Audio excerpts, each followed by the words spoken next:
Today, I invite you on a journey into your inner self, guided by ancient wisdom that has accompanied humanity for thousands of years. It's not a complicated wisdom, full of abstract theories or unattainable concepts.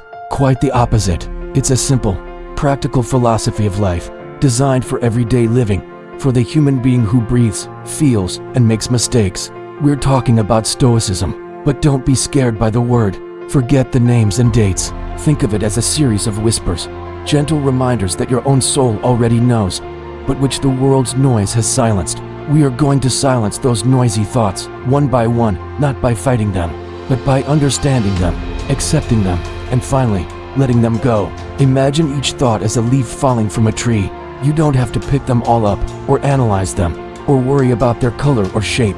Just let them fall, watch the wind carry them away, and trust that more leaves will come and go. That's it. It's a dance, not a battle. And I promise you that, by the end of this time we share, you will feel a little lighter, a little more anchored, a little more you. Prepare your space. Perhaps a comfortable armchair, a soft blanket, dim light. Allow yourself this bubble, this sanctuary just for you. There is nothing to do, nothing to achieve, nothing to prove. Just listen, feel. Let these words seep into your being and awaken that peace that already lives within you. Step 1. The dichotomy of control. What is in my hands and what is not? Let's start with the foundation of everything. The first great truth Stoicism offers us is as simple as it is liberating. We can only control what is within our control, and what is not simply isn't. Sounds obvious, right? But how many times a day do we anguish over things completely outside our sphere of influence? Think of a situation that worries you right now. It could be the weather, traffic, someone's opinion of you, a decision someone else needs to make, the global economy. Now, look at it honestly. Can you change it with your will at this very moment? Can you force the sun to shine if it's raining, or traffic to flow, or that person to think exactly what you want them to think? No, right? And yet, we spend an immense amount of mental, emotional, and physical energy trying. We get frustrated, angry, filled with anxiety. It's like trying to push water uphill. The result is exhaustion and despair. Stoicism invites us to draw a very clear line. On one side, my thoughts, my judgments, my actions, my intentions. This is what I can control. On the other side, everything else, the weather, the past, the future, others' opinions, other people's behavior, the results of my efforts, illness, death. This is what I cannot control. Peace begins when we accept this distinction with humility. It doesn't mean passively resigning yourself. It means freeing your mind from the useless burden of trying to manipulate the unmanipulable. It means channeling your energy to where it can truly make a difference in how we react, how we interpret, how we choose to act in the face of what life presents us. Imagine you're a captain on a ship. You can control the rudder, the sails, the preparation of the crew, but you cannot control the wind, the waves, or the storms. If you obsess over changing the wind, you'll sink. But if you focus on how to adjust your sails to navigate with the wind that exists, or despite the storm, then you truly have power. So, every time you feel that pang of worry, that wave of frustration, pause for a moment. Ask yourself, is this in my circle of control? If the answer is no, breathe and let it go. Understand that your power lies in your response, not in the event itself. And by doing this, step by step, you'll begin to feel the weight of an immense world lift from your shoulders, making space for lightness and freedom. Step 2. The discipline of desire. Appreciate what you have, not what you lack. The second step leads us to explore the nature of our desires. Much of our mental agitation comes from dissatisfaction, from the feeling that we need something more, something different, to be happy or at peace. We want that promotion, that perfect relationship, that new object, that external validation. And the mind, in its eagerness to protect or propel you, creates scenarios where happiness only exists once those desires are fulfilled. But what happens when they are fulfilled? Often, the euphoria is fleeting, and quickly a new desire arises, a new goal, a new if only. It's an endless cycle, a rat race where the finish line always moves. Stoicism proposes a discipline of desire. It's not about eliminating all desires and becoming apathetic. It's about cultivating a deep appreciation for what we already have. In this moment, it's learning to find richness in the ordinary, beauty in the everyday. Imagine a beggar who dreams of a single piece of bread. For him, that bread is the ultimate expression of abundance. What about you?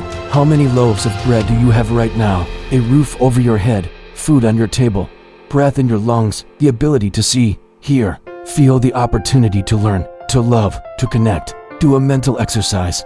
For a moment, imagine you lose everything you take for granted: your sight, your voice, your home, the connection with your loved ones.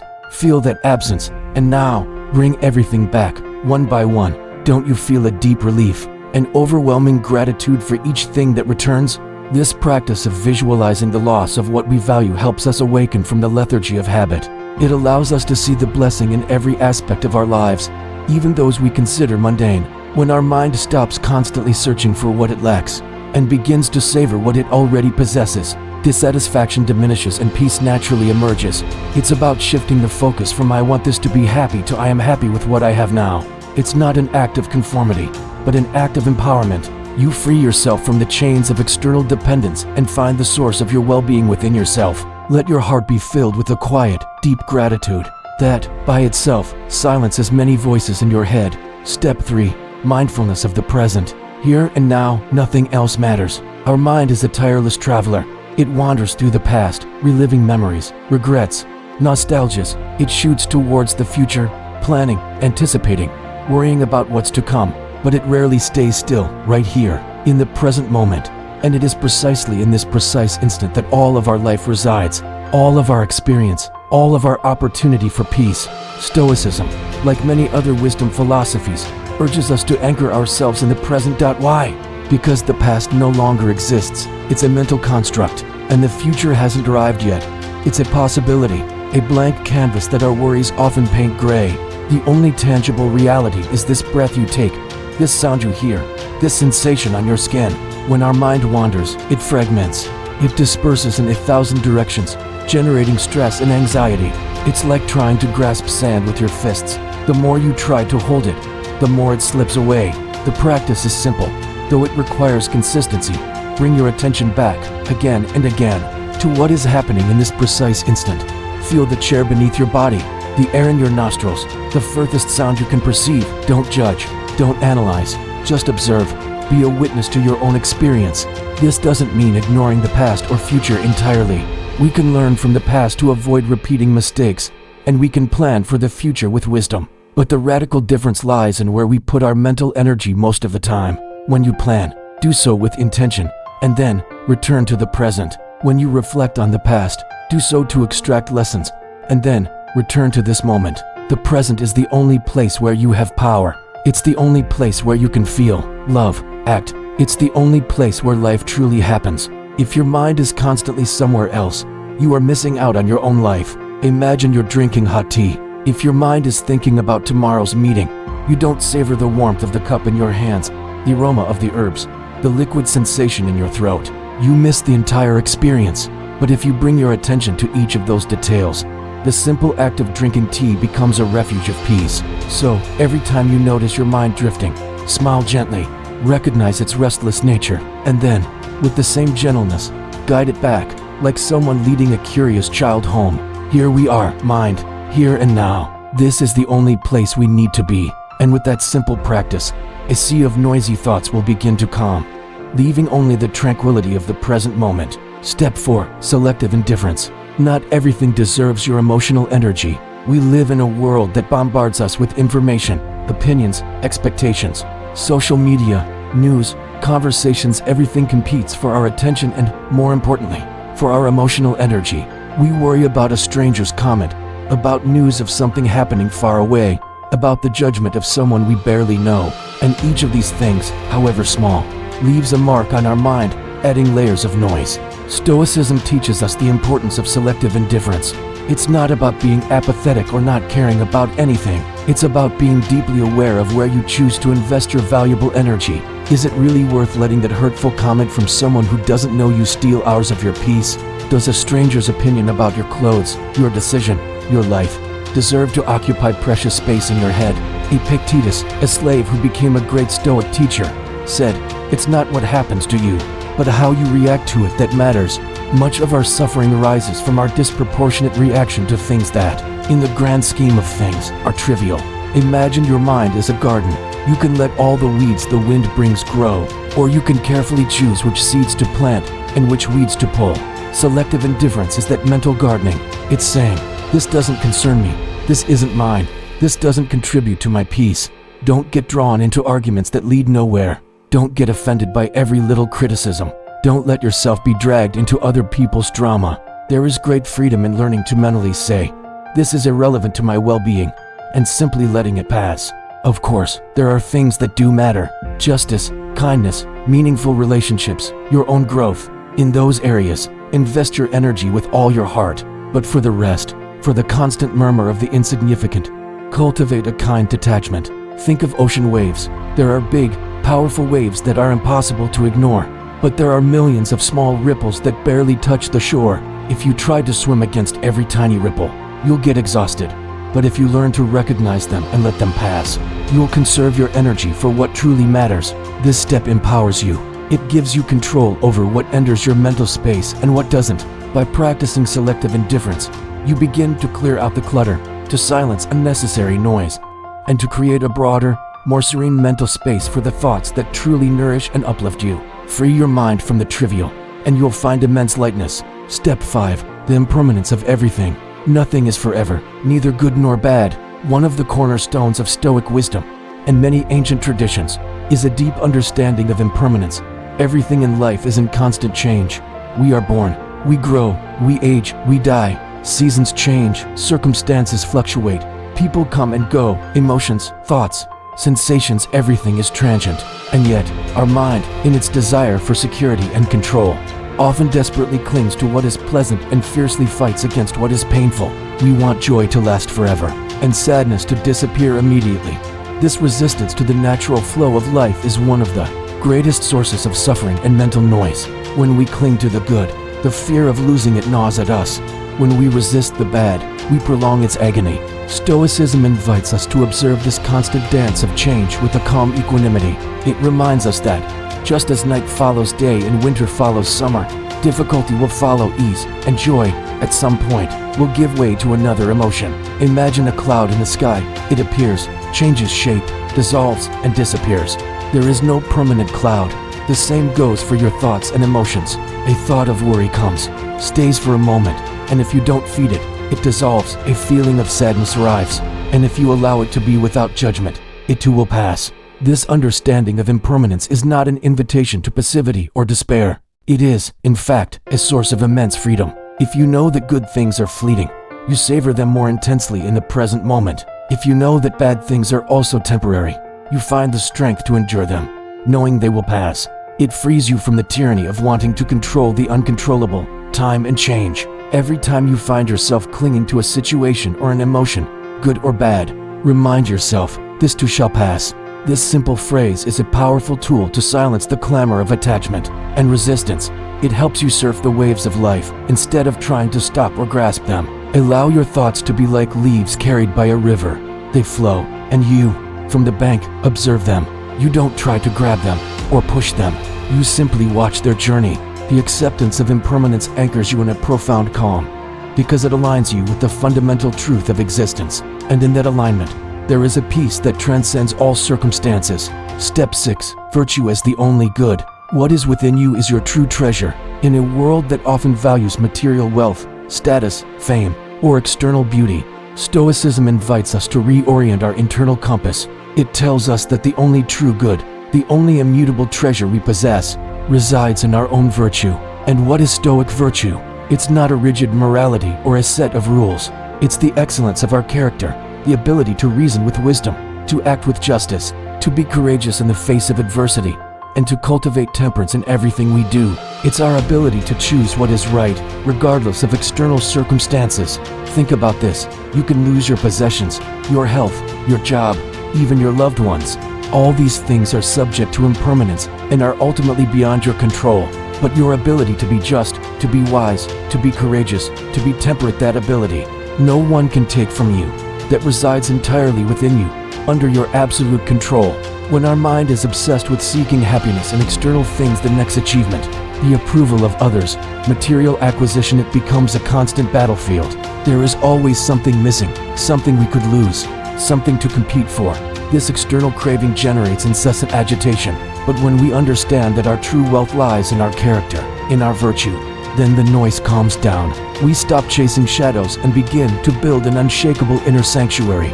We no longer worry about what life takes from us, because what is most valuable, what defines us, cannot be touched by external circumstances. Imagine a tree with deep, strong roots. Storms can batter its branches, wind can rip off its leaves, but as long as its roots remain firm, the tree will stand. Our virtue is those roots. This step invites us to ask ourselves, am I acting wisely in this situation?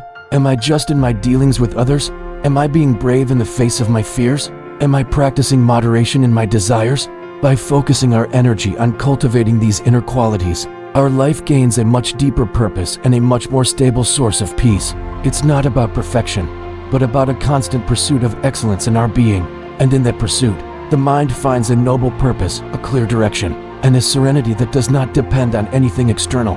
Your virtue is your home, your refuge. You are an inexhaustible source of peace. Embrace it. Step 7. Love of fate. Amor fati. Embrace everything that happens to you. This step is, perhaps, one of the most powerful and challenging in Stoicism. It's called amor fati, which means love of fate. It's not passive resignation. It's not settling for the bad. It's a radical acceptance, an active welcome to everything life presents to you, whatever it may be. Our mind, naturally, judges experiences as good or bad. We fight against pain, resist difficulties, and long for what is pleasant. And in that struggle, in that resistance, we generate immense mental noise and deep suffering. Amor fati invites us to go beyond that judgment. It suggests that everything that happens, every event, every challenge, every joy, is an intrinsic part of the fabric of our existence. And that, in some way, even what we perceive as bad contains a lesson, an opportunity to grow, a force that shapes us. Imagine you are a blacksmith and life is the fire. You can complain about the heat, the hammer blows, how difficult it is to mold the metal. Or you can accept that the fire and the blows are precisely what transforms you, what makes you stronger, more malleable, more useful. When you embrace what happens, you stop spending precious energy resisting or wishing things were different. You align yourself with the flow of life, and in that alignment, you find a profound calm. The mind stops fighting and begins to adapt. It stops saying this shouldn't be happening and starts asking, how can I respond to this in the best way?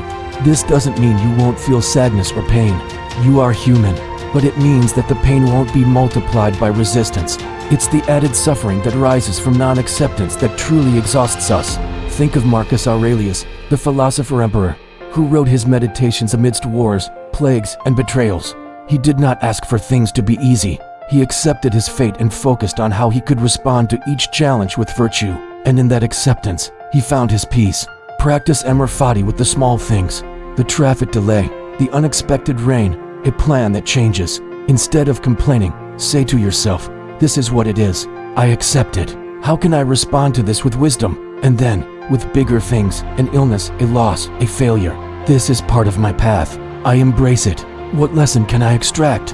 How can I grow from this? When we love our destiny, we love our own life in its entirety, and in that unconditional love, the mind, which once debated in criticism and resistance, finds a profound stillness and an unbreakable strength. Let amor fati be the antidote to it, should be and the anchor of your serenity.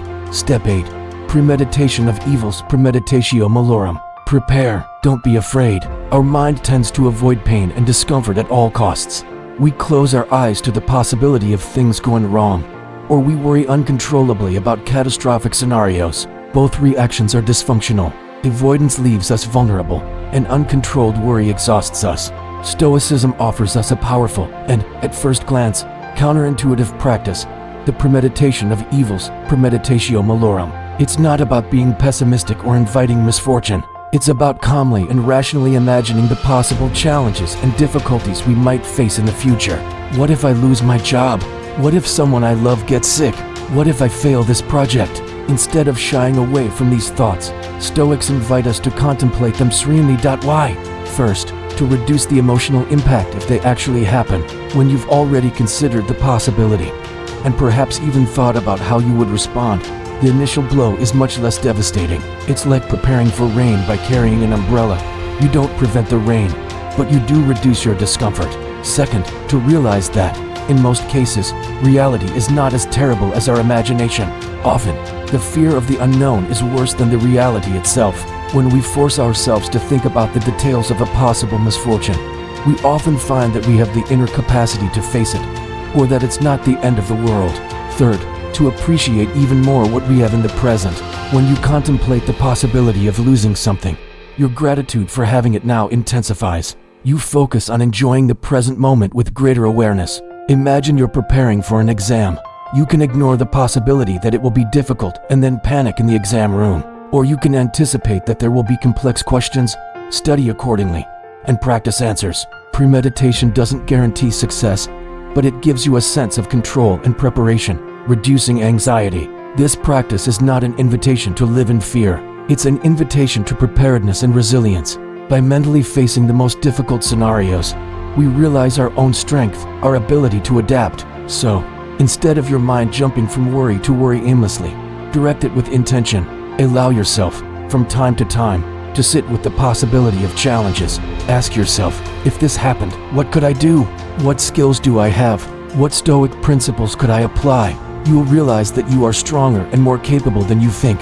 And in that mental preparation, in that elimination of the unknown, there is a profound calm. Anxiety fades when uncertainty is replaced by conscious preparation. Step 9. The virtue of detachment. Possess without being possessed. We live in a world that encourages us to accumulate things, experiences, relationships, status, and often, we define our identity and our happiness by what we possess or what we achieve. But Stoicism invites us to a different way of relating to all this, the virtue of detachment. Detachment doesn't mean not having things or not loving people. It means possessing them without allowing them to possess you.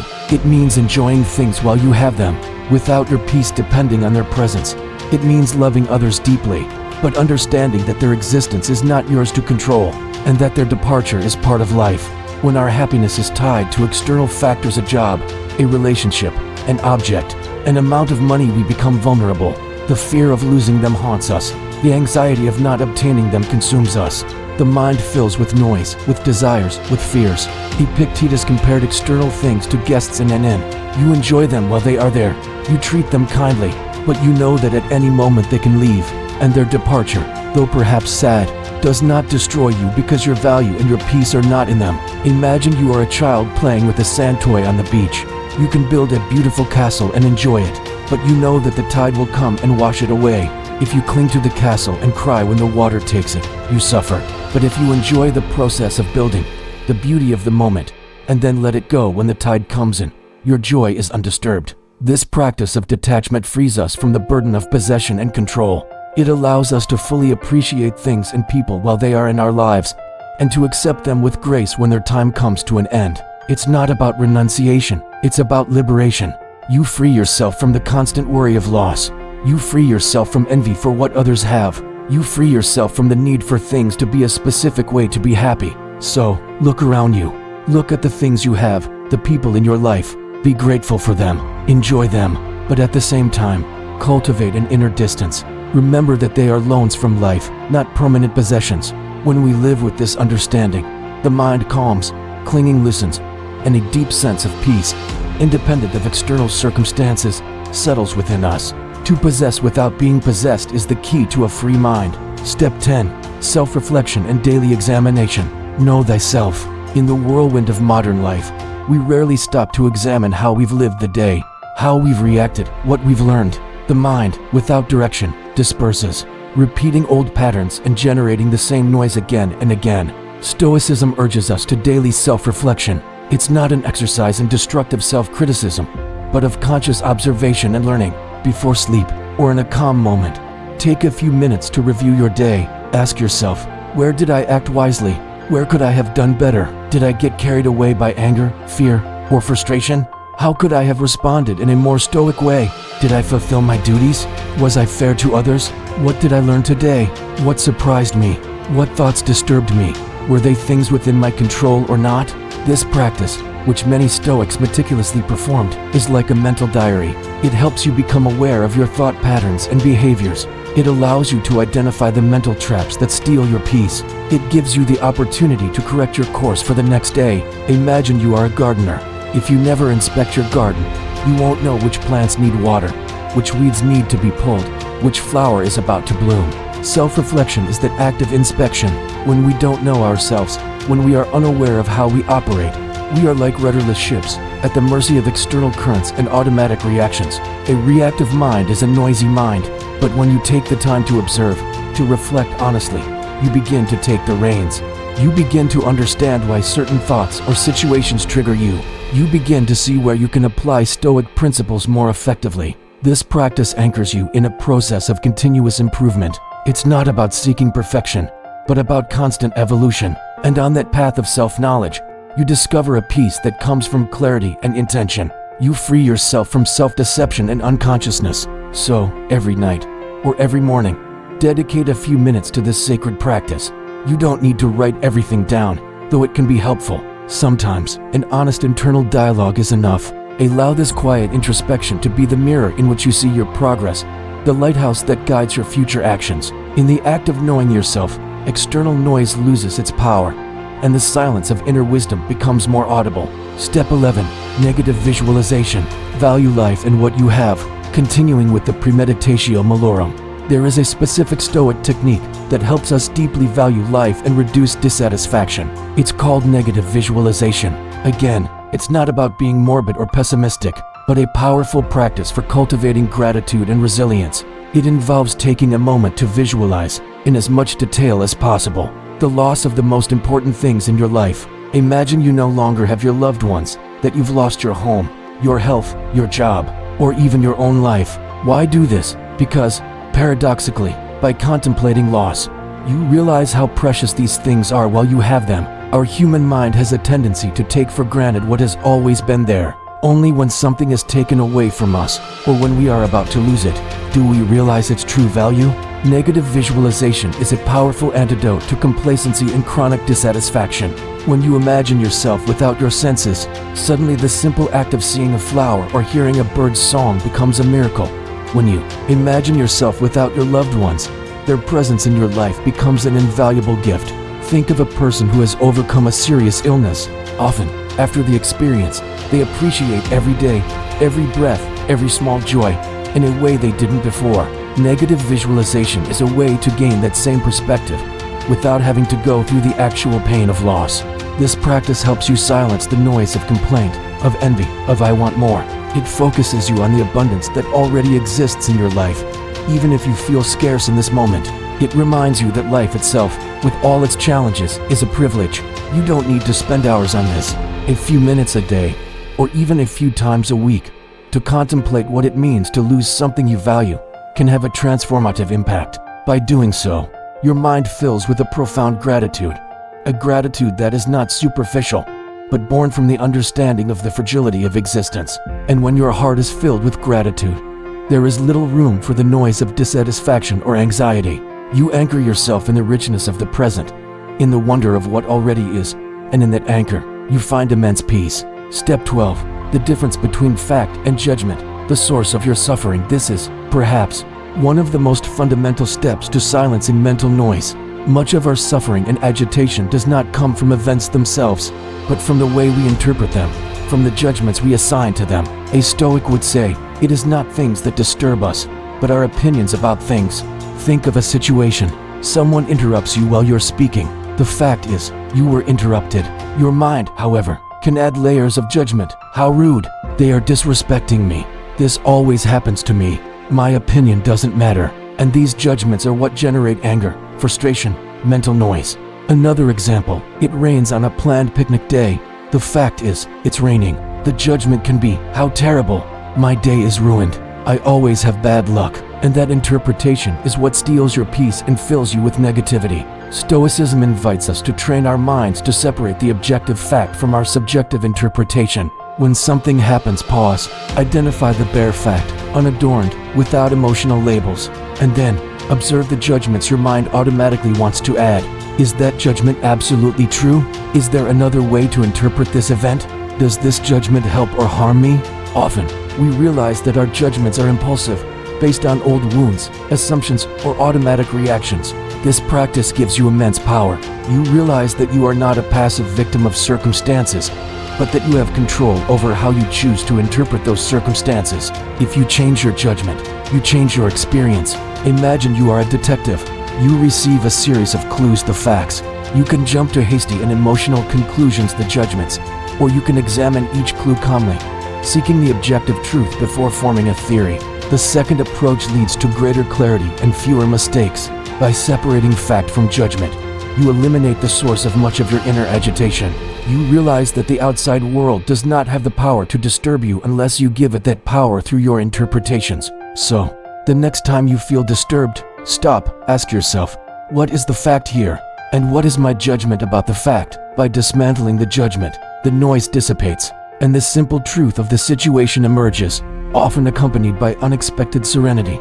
This is the path to mental mastery. Step 13. Right action. Act with virtue, without attachment to the outcome. We have talked a lot about how to manage our thoughts and perceptions, but Stoicism is not a passive philosophy.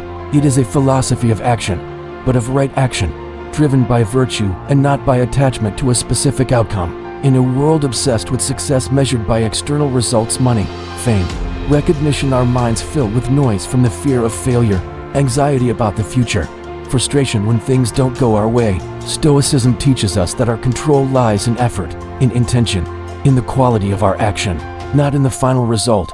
We can do our best, act with wisdom and justice, but the outcome, the consequence, is often out of our hands. Think of a farmer.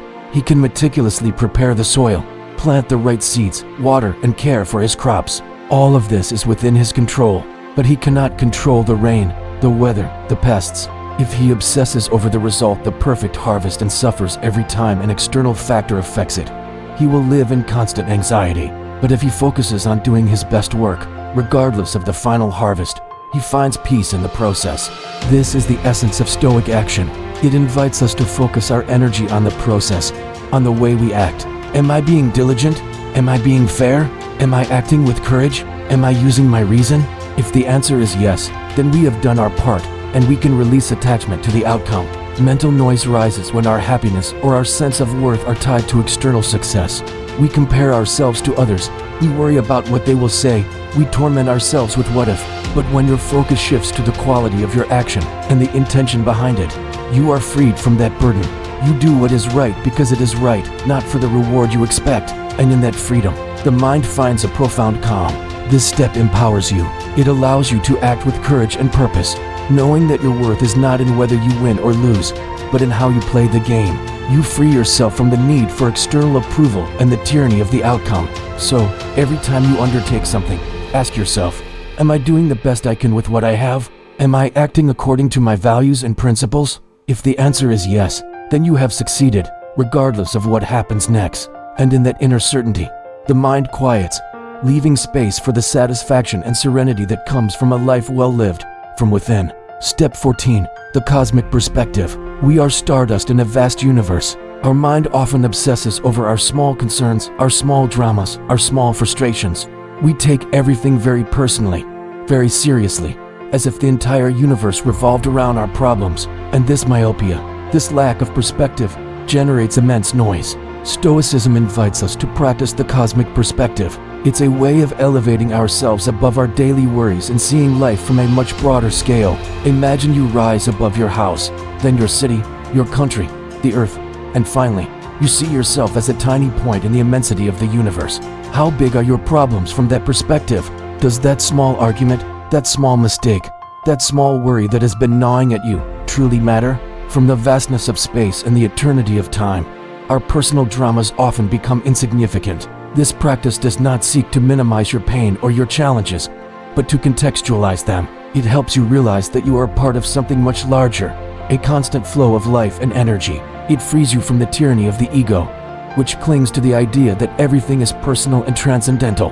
When we adopt the cosmic perspective, the noise of self-importance, of complaint, of anxiety over trivialities begins to fade. We realize that we are ephemeral, that our life is a brief flicker in the vastness of time. And in that understanding, paradoxically, we find a profound humility and a renewed appreciation for the preciousness of this moment. Imagine you are a drop of water in the ocean. You can feel small and lonely, or you can realize that you are part of the immensity of the ocean, connected to every other drop, to the tide, to the moon, and in that connection, you find your meaning and your place. This practice invites you to let go of the need to control everything, to be the center of everything. It helps you remember that you are part of a natural order, and that you can trust in that order. It frees you from the burden of illusory omnipotence.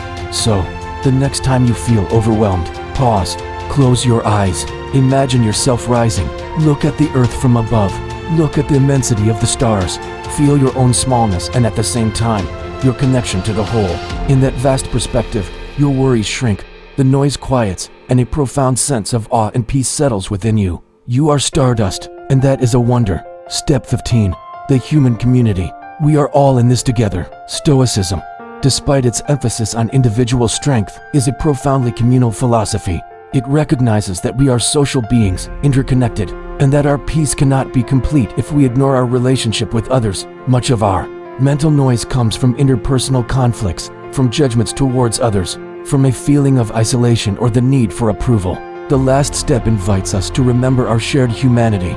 We are all dealing with challenges, with fears, with insecurities. We are all trying to navigate life as best we can. The person who annoys you in traffic, the colleague who frustrates you, even the person who criticizes you, is, in essence, a human being like you, with their own struggles and imperfections. Stoicism encourages us to practice benevolence, justice, and empathy, to see ourselves as parts of the same body, where the well-being of one contributes to the well-being of the whole.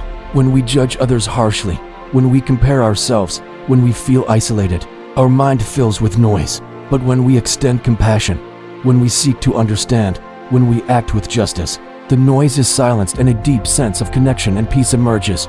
Think of an orchestra. Each musician plays their own instrument, but they all work together to create a beautiful symphony. If one musician only cared about their own sound or competed with others, the music would be chaos. But when each one contributes harmoniously, the result is a masterpiece. This practice frees us from the burden of extreme individuality, from the need to be the best or the only one. It connects us to an invisible support network, to all of humanity.